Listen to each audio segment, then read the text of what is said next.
যাদের ভিতরে ইয়াজিদি চেতনা আছে তারাই কেবল ইয়াজিদের স্বৈর শাসনকে সমর্থন করতে পারে, কোন ইমানদার করতে পারে না। এরপরও ইয়াজিদের দালাল তুমি। একসাথে 10,000 সাহাবীকে হত্যা করেছিল, মদিনায় 10,000 সাহাবীকে হত্যা করেছে, নবীর কলিজার টুকরা 10,000 সাহাবী। তার কারণে সাহাবীরা তার হাতে বায়াত নেয়নি।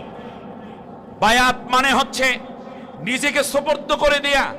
একজন মদখোর কিংবা দুর্নীতিবাজ, অন্যায়ভাবে ক্ষমতা দখলকারী অথবা ইসলাম বিদ্বেষী কিংবা বাইতুল্লাহ ভাঙতে পারে, মুসলমানকে অপমানিত করতে পারে, অপদস্থ করতে পারে, এই রকম ব্যক্তির হাতে কোনো সাহাবী বায়াত নিতে পারে?